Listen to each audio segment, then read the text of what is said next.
parecia que não importava o que eu fizesse. Continuava desapontando as pessoas. Comecei a pensar como a vida de todo mundo seria melhor sem mim.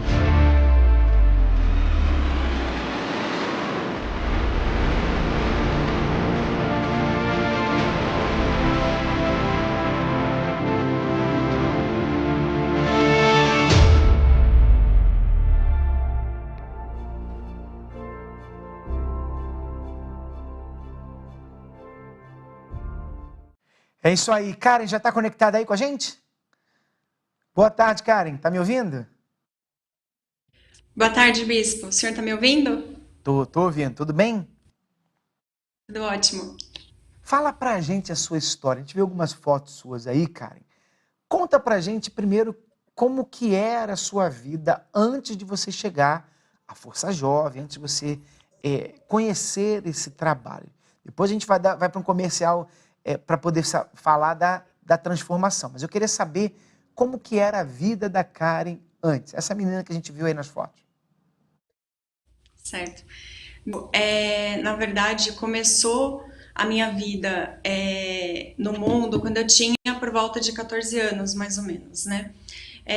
Eu entrei no mundo geek, que aparentemente era um mundo muito inocente. Então, eu fazia cosplay, eu ia em eventos de anime. Então, as pessoas quem estava em minha volta não desconfiava de que tinha algo acontecendo por trás. Eu fazia cosplay, frequentar esse tipo de evento por conta do vazio que eu sentia. Então eu sempre busquei uma forma de preencher esse vazio, né? Através desse mundo eu comecei a conhecer shows de rock. Então eu, maior de idade, eu frequentava shows de rock com RG falso. Então eu entrava sem a permissão da minha mãe, ela não sabia onde eu entrava, ela não sabia onde eu frequentava, com quem eu andava.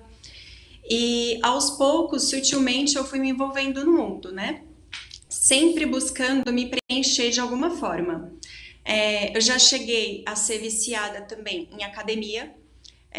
Nesse período que eu era viciada em academia, eu buscava o corpo perfeito, eu buscava ser uma mulher perfeita.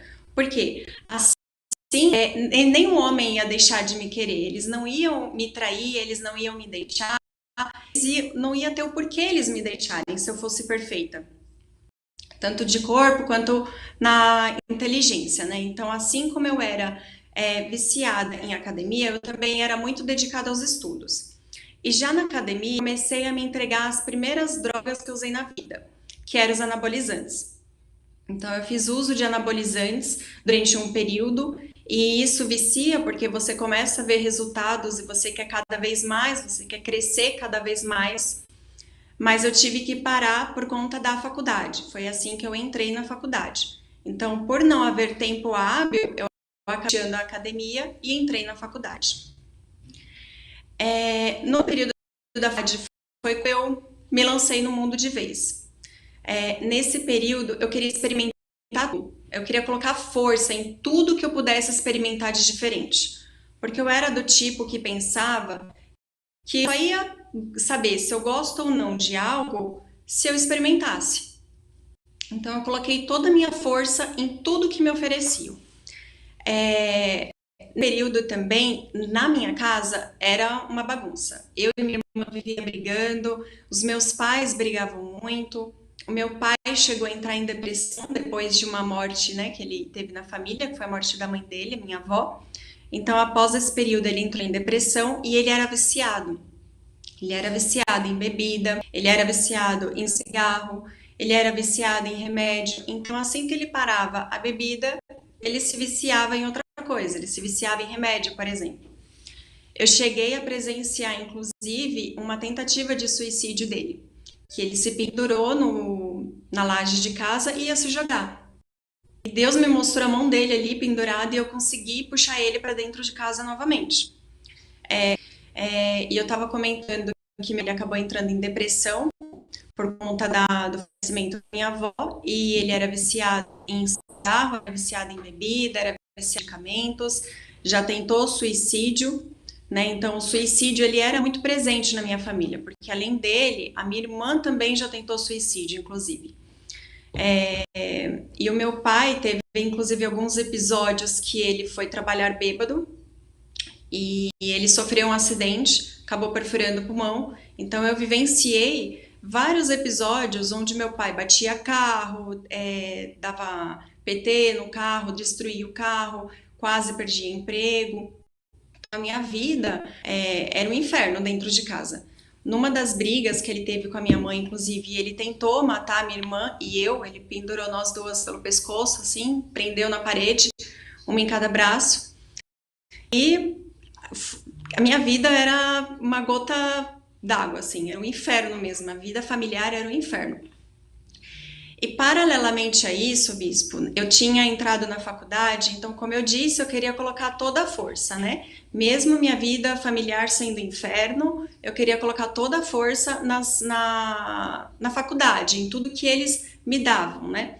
Então, eu comecei a me envolver com pessoas que tinham dinheiro, eu comecei a sempre buscar formas de ganhar dinheiro, porque isso para mim era importante, isso para mim era o que ia preencher esse vazio.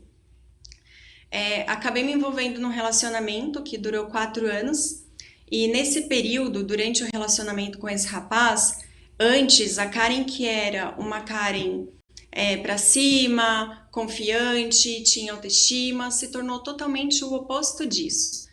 Uma traição da parte dele nesse relacionamento, e depois dessa traição, a Karen se transformou. Então eu me tornei uma Karen insegura, uma Karen ciumenta, uma Karen possessiva, e isso foi destruindo também o meu relacionamento com ele. Nesse período, eu cheguei a me envolver com mulheres, porque eu buscava preencher esse vazio de alguma forma. Então, eu não encontrei como preencher no mundo geek, eu não encontrei como preencher esse vazio na academia, então eu pensei, vou me envolver com mulheres, né? Já que homens não me fazem feliz o suficiente, vou me envolver com mulheres. E também não encontrei essa alegria que eu buscava. Eu bebia bastante, então eu influenciava inclusive as outras pessoas a beberem. Eu era conhecida como a garota da tequila, então eu oferecia para todo mundo. Além de eu beber, eu influenciava as pessoas a beberem, e muito. Cheguei a experimentar também maconha, porque tudo que me dava, eu queria saber o que é cigarro, tudo que me dava, eu queria experimentar, eu queria dizer, não gostei, eu gostei. Então eu queria experimentar. Nesse relacionamento, bispo, nesse período da faculdade, né? Ele acabou o relacionamento comigo e aquilo tirou o chão dos meus pés, porque eu tornei ele o meu sol, eu tornei ele o meu tudo. Então, tudo que eu fazia na minha vida era em prol dele. A minha carreira estava tudo indo certo. A minha irmã já tinha se convertido, já estava na obra de Deus, estava tudo melhorando. Minha vida sentimental só ia de mal a pior. Então, cada vez que eu dava um voto de confiança para ele, ele dava o oposto, e assim sucessivamente. Ele não conseguia confiar em mim, porque eu era possessiva, e ele também não me dava o subsídio que eu precisava para poder confiar nele.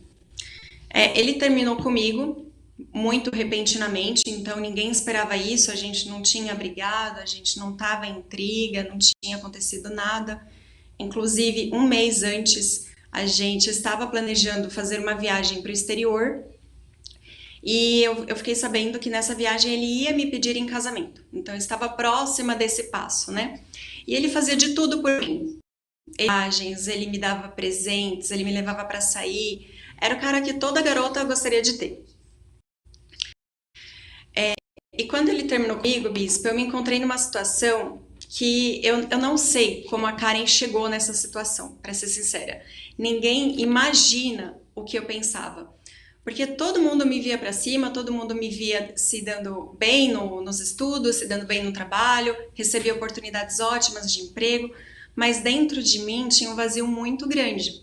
E principalmente depois desse término, eu entrei em depressão profunda. Eu saía de casa chorando, eu pegava ônibus, eu ia para a faculdade, eu ia trabalhar chorando, eu voltava chorando.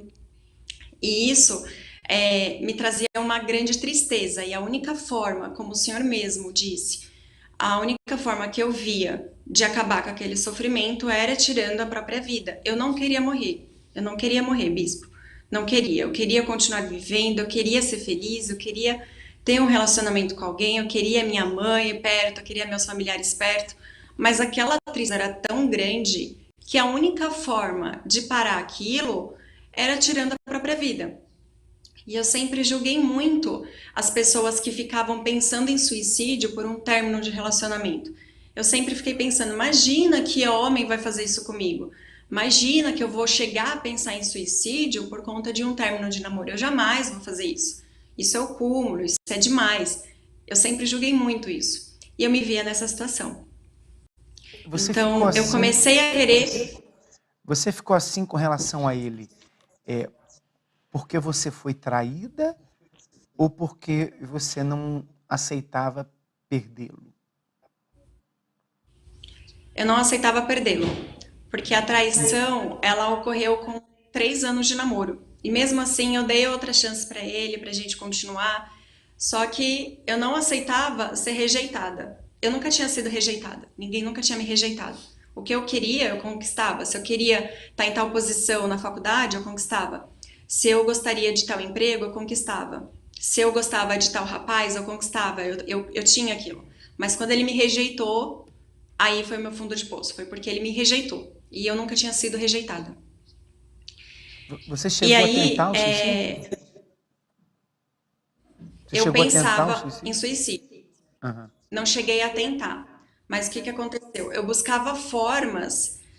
Eu lembro que eu fui dormir numa terça-feira, acordei, eu fui dormir chorando nessa terça-feira e acordei na quarta-feira chorando. Qual foi o pensamento que veio? Dorme, porque dorme você não chora. Então eu voltei a dormir. Dormi, acordei de novo e veio o mesmo pensamento. Dorme, porque dormindo você não chora. Mas era um dormir diferente. Era um dormir, era tirar a própria vida. Começou a vir esses pensamentos. E aí eu fui buscando formas de fazer isso. A primeira forma que eu pensei foi através de medicamento, porque eu tinha livre acesso. Né? Eu sou da área da saúde, eu trabalhava no hospital, então eu tinha livre acesso. Só que dessa forma era reversível. Então eu sabia que se eles fizessem qualquer tipo de procedimento, ia ser reversível e ia voltar. Então eu queria algo que fosse fatal. E no período que eu fazia entre a pós-graduação e o meu trabalho, tinha uma ponte. E subindo essa ponte um dia, eu olhei para baixo e falei: é aqui que eu vou me matar, é aqui que eu vou morrer. Passou um dia, passou dois. No terceiro dia eu fui decidida a isso. Né? Eu passava lá em torno de meio-dia, mais ou menos. E minha mãe, sem saber, ela orava por mim esse tempo todo, principalmente nesse período que era a transição do transporte público, era a transição que eu corria mais risco, como ela sempre orou. Então ela orava especificamente nesse horário, que era o horário que eu passava nessa ponte. E aí, bispo, no dia que eu estava decidida a me matar, eu subi nessa ponte e de lá de cima eu não podia olhar para baixo, porque se eu olhasse para baixo não era necessário nem o ato de me jogar. Eu sabia que eu só precisava olhar. Olhando, eu já me via lá embaixo sangrando. Era só isso que eu conseguia pensar. Mas no fundo eu não queria morrer, então eu olhei para frente, olhei para o céu, estava um dia lindo aquele dia, e comecei a chorar muito passando na noite. E uma dor muito grande no meu corpo. Então eu olhava para o céu e falava: meu Deus, eu quero muito viver, me ajuda, eu preciso de ajuda. Eu vou me entregar para o Senhor, eu preciso de ajuda, eu vou mudar. Porque eu tentei de tudo nesse mundo. Eu tentei mulher, eu tentei homem, eu tentei droga, eu tentei bebida, tentei anabolizante, tentei tudo. Mas nada preencheu. Então eu vou tentar voltar para a igreja. Eu vou tentar ir para a igreja. E aí eu passei essa ponte, bispo, chorando muito e consegui passar, né? Terminando, acabei de passar a ponte, parecia que eu tinha levado uma surra nas costas de tanto peso que eu sentia. E desde então eu comecei a frequentar a igreja, né? Desde então eu comecei a ir nas reuniões e eu só me sentia bem nas reuniões. Eu saía das reuniões, eu chorava. Mas como eu via que aquilo estava me alimentando, eu comecei a frequentar quase todos os dias. Acho que eu só não ia de terça-feira para a igreja. Então comecei a ir todos os dias, porque eu sentia que me alimentava, estava me fazendo bem. Por mais que em casa chorava, por mais que em casa sofria, aquilo estava me preenchendo. Eu estava gostando daquilo. Então foi aí que eu comecei a me entregar. Comecei a decidir ter uma vida com Deus. Na Aí eu me época, batizei nas águas. desculpa interromper e desculpa o pessoal que está travando muito o vídeo dela, mas eu creio que o áudio está saindo bem, que é o que mais importa. Nessa época que você estava assim, né? Você pensava constantemente em tirar a própria vida, ficar dormindo para sempre. Você se tornou uma jovem, né? Triste por dentro. As pessoas ao seu redor sabiam disso? Você chegava a falar com alguém, com os pais, com os amigos? Ou você guardava isso e ninguém sabia do que você estava passando? Não, eu sempre guardei tudo. Não só isso, bispo, mas eu guardava tudo o que acontecia comigo. Tudo que eu fiz de errado, que eu tô contando aqui, minha mãe não sabia. Ela veio saber depois que eu me converti. Mas eu guardava isso comigo. Então, quem me via trabalhando, quem me via estudando, jamais imaginava que a Karen, que já tinha conseguido emprego bom, estava dando tudo certo na carreira, estava pensando em suicídio. Porque quando eu estava lá no trabalho, estava tudo certo, eu não mostrava nada para ninguém. Mas nas costas, o que eu mais queria era morrer. O que eu mais queria era ir embora desse mundo. Então, Então ninguém percebia. é importante falar isso, por quê? Porque ninguém sabia que você estava ali. Por exemplo, o dia que você foi para aquela ponte, se você tivesse tirado a própria vida, ia ser uma surpresa enorme para sua família Sim. e para os seus amigos. Ninguém imaginava que aquilo ali estava acontecendo, né? Sim, exatamente. Todo mundo me via muito alegre, assim, com os outros, porque me dava problema, eu resolvia. Se qualquer coisa que estava na minha mão, eu resolvia. Se na pós-graduação, se tinha algo para fazer, eu aí resolvia. Então, por fora, tava aquela máscara, uma máscara de que estava tudo certo. Só que dentro de mim, o desejo de suicídio era muito grande. Era muito grande. Eu não via a hora de tirar a própria vida, não via a hora de ir embora desse mundo, porque não fazia mais sentido para mim. Eu tinha perdido meu namorado, apesar de ter um emprego bom e estar estudando num lugar muito bom para minha área, eu tendo ele, eu perdi tudo, porque eu não me via com a carreira que eu tenho, seguindo uma profissão sem ele. Eu não me via casando com outra pessoa, eu me via vivendo sem ele. Então, quando ele foi embora, eu queria ir também. Eu estou recebendo mensagem aqui, a Aline diz, tive depressão por 11 anos, nesse período tentei suicídio, me envolvi com várias pessoas para preencher. Tentei suicídio várias vezes, mas hoje com Jesus sou completamente feliz. A Giovana diz, o fracasso na vida sentimental é um dos principais motivos, ou o principal, que leva muitas pessoas a pensar em suicídio. Rebeca, eu já tive mesmo problema na vida amorosa. Eu tomei um monte de remédios do meu pai e apaguei. Acordei no outro dia, todo mundo preocupado comigo, porque mandei mensagem para todo mundo se despedindo. A Giovana está dizendo de novo, pensamentos de suicídio passaram pela minha cabeça após ter sido rejeitada por um rapaz. Na época eu estava apaixonada, mas hoje vejo que era tão carente que depositava minha felicidade nele. Radassa, o meu plano era morrer dormindo, ou cortar os pulsos e sangrar até morrer. Eu disse isso por quê, Karen? Porque ninguém sabia do que você estava passando. E se você tivesse tirado a própria vida, seria uma surpresa para todo mundo. E é exatamente isso Sim. que acontece com os amigos daqueles que estão nos assistindo agora. Talvez você esteja me assistindo agora e você conhece pessoas que você não tem ideia o que eles estão passando. Amigos que você não tem ideia do que eles estão vivendo. Então, existem aqueles que dizem para você, olha, eu estou pensando em me matar, quero tirar minha própria vida, não aguento mais. Esses são mais fáceis da gente ajudar. Porque no momento, quando você ouve algo assim, você diz, olha, vem comigo, vamos lá na Força Jovem e tal. O problema maior não são esses, porque esses pelo menos estão falando, e é como se eles estivessem pedindo socorro, né, ao falar. Mas tem aqueles outros que não falam nada. E depois você se surpreende com as atitudes que eles tomam. Então, por isso que a gente não pode pensar, não, aquela menina ali, aquela amiga minha está sempre sorridente, ela está sempre bebendo, ela sempre é a estrela da festa, então ela não vai querer a ajuda. Né? Ela está sempre namorando, sempre tem alguém que queira ela, então se eu convidá-la, ela não vai querer, porque ela está bem. Quem sabe você pense que ela está bem, mas ela está ali por dentro, gritando por socorro. Aquele rapaz que é o popular da escola, que todo mundo pensa que ele está arrebentando, talvez por dentro a alma dele grita por socorro, ele não aguenta mais aquele sofrimento. É por isso que a gente não pode desprezar ninguém, ignorar ninguém com relação à ajuda. Quando eu falo, manda aí o link dessa live para todo mundo que você conhece. Talvez tem jovens que você pensa, isso aqui não vai querer. Isso aqui é feliz, ele está curtindo, bebendo, ele se droga e tal. É o que mais precisa. Talvez é o que mais precisa. Esse é o que mais precisa de um convite. Como o caso da Karen. Aparentemente, estava ali, arrebentando. Bota as fotos dela aí de volta, por favor.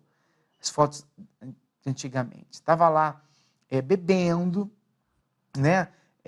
Ali com amigas, aparentemente feliz, arrebentando, né? Bebendo, ficando bêbada. Olha lá, vestida, deve ser balada. Aquilo tem cara de ser balada, algum lugar assim. Que mais? Bota aí. Tá ali você, sempre bebendo, né? Tá sempre com um copo na mão, né, o Karen? Olha só. Quer dizer, aparentemente, quem olha para você ali, você tá feliz. Você é uma jovem feliz, que está arrebentando, está curtindo a vida. E ninguém imaginava que você queria se matar, que você estava pensando em se matar. Então, é como diz, quem vê cara não vê coração. Quando você fica olhando para a aparência, você não sabe o que está dentro. Muitos jovens têm sofrido como a Karen sofreu. Então você, aquele dia na ponte, lá no viaduto, foi ponte ou viaduto, não sei, passando para o outro lado é como se tivesse havido uma guerra espiritual. Quer dizer, você venceu aquela tentação, venceu aquele pensamento, conseguiu chegar do outro lado, né, sem tirar a própria vida. A pergunta é, Karen, valeu a pena? Valeu a pena não ter se matado naquele dia? Valeu ou não valeu? Valeu, bispo, valeu muito a pena. Desde então, eu me entreguei a Deus, né? Como eu disse, eu havia tentado de tudo no mundo, mas eu nunca tentei ser firme na igreja, né? Eu nunca tentei realmente me entregar. E eu realmente me entreguei. Entreguei meus sonhos, eu entreguei minha vida, eu entreguei as minhas vontades, eu entreguei tudo que eu queria em busca do Espírito Santo, né? Eu me batizei nas águas e tudo que eu mais queria era o Espírito Santo, porque eu sabia que aquilo me daria força, me daria felicidade, me daria paz, para eu, inclusive, ajudar outras pessoas que estavam nessa mesma situação. Porque Deus, ele é muito perfeito, então ele acabava colocando pessoas que também pensavam em suicídio no meu caminho. Então eram pacientes que desabafavam comigo, que falavam, Karen, tá. E aí eu vi a necessidade de ter o Espírito Santo para poder ajudar essas pessoas também, né? Não só para eu ser feliz, não só para eu conseguir ser forte e não voltar para o mundo, mas para eu também dar algo para essas pessoas, porque não adiantava falar para elas, vai no psicólogo que você vai resolver seu problema. Eu sabia que não era aquilo que ia resolver, porque o meu problema não se resolveu assim. O meu problema se resolveu com a entrega, o meu problema se resolveu com o Espírito Santo entrando na minha vida. Né? Então saiu tudo aquilo que não prestava e entrou paz, entrou amor. Nossa, hoje eu sou a pessoa mais feliz do mundo. Tenho meu emprego, que é ótimo para quem está recém-formada. Então, Deus me deu tudo. E sem pedir para Deus está agindo na vida da minha família. Então, meu pai parou de fumar também, se batizou nas águas também. E Deus está suprindo toda a minha necessidade. Depois que eu me entreguei, também consegui comprar um carro. Então, eu fui colocando o pé, Deus foi colocando a escada, dando as coisas cada vez mais certo. Hoje, você é formada em quê? Você se formou em quê? Eu sou fisioterapeuta e pós-graduada já. E trabalha nesse ramo, na fisioterapia, ou não? Sim, senhor. Eu trabalho na área acadêmica, que é a área de dar aula, que é sempre o que mais quis, desde o início da faculdade. E eu consegui uma oportunidade, me deram essa oportunidade, e hoje eu estou dando aula para alguns alunos, supervisionando estágio. E Deus tem cada vez me abençoado na vida financeira, em tudo, na vida familiar. Minha família tem paz, minha família não tem aquelas brigas como tinha antes. Minha irmã é esposa de pastor também. Então hoje está tudo dando certo, graças a Deus. Você está namorando ou não? Não, senhor. Mas já está casada? Como? Você não está namorando, né? Não. Mas já está casada? Sim, senhor. Já estou casada. É, E você vou tinha até- renovar o meu voto. Ela tinha até travado ali, você viu quando você já está casada? Você casou com quem, Karen? Eu casei com o Espírito Santo, bispo. É Dia isso aí. 5 de janeiro desse ano. É isso. Então, hoje você está solteira, sentimentalmente falando, né? Mas você sente aquele vazio ou não? Não. Hoje eu me sinto super bem. Não preciso ter um homem do meu lado para me sentir bem, para ser valorizada. Hoje eu me sinto valorizada, hoje eu me sinto cuidada por Deus. Então, tudo que eu buscava ter em um homem ou numa mulher, hoje eu me sinto assim com Deus. Então, Deus cuida de mim, Deus conversa comigo, Deus me traz paz, me traz felicidade, supre a minha necessidade, me preenche. Mas não significa dizer que você não vai querer um homem também, né? Não, mas sim, logo a gente Tá, trabalha isso. mas também não é mulher, né? Você já teve relacionamento com mulher antes, não é isso? Sim, O que você está ser um homem buscando? de Deus. O que você está buscando hoje? Que tipo de homem? Hoje, a respeito de homem, eu busco um homem de Deus, um homem que seja primeiramente temente ao Senhor. Que ele, temente ao Senhor, ele vai ter todas as qualidades que eu sempre busquei no homem. Quer ter caráter, quer ser zeloso, quer ter cuidado. Tá bom, então, Karen, arrebentou. Hoje dá pra gente ver aí no seu sorriso. Quando a gente coloca as fotos, aí dá pra ver, né? A Karen sorrindo hoje e a Karen sorrindo lá no passado. Você sorria, mas o sorriso é diferente. Olha só. Olha aquela foto ali, dá pra ver direitinho. Dá pra ver que o sorriso é diferente, quer dizer, aquilo ali não era verdadeiro, né? Aquele sorriso não era verdadeiro. Era um momento de alegria, você estava com as amigas, com o rapaz, bebendo, aquele momento de alegria, mas quando chega em casa, é um sofrimento, é solidão, vazio. Hoje o sorriso é verdadeiro. Obrigado, Karen, arrebentou. Você participa da Força Jovem aonde? Em Santo André mesmo, aí na nossa catedral? Na Catedral de Santo André. Você sabe o endereço, os horários aí da reunião nesse final de semana? Sim, senhor. É na Avenida Santos Dumont, número 105, todo sábado, encontro jovem, 16h30, 4h30 da tarde. E na sexta-feira, o Algo a Mais, 19h45, gente, sexta-feira. Ou seja, hoje vai ter Algo a Mais. Então, todos convidados, região da ABC. Tá bom, então. Então, você que está aí na região do ABC, por Santo André, então fica à vontade para participar, para se unir a essa galera legal, Força Jovem Universal, onde estamos juntos e misturados. Tá bom?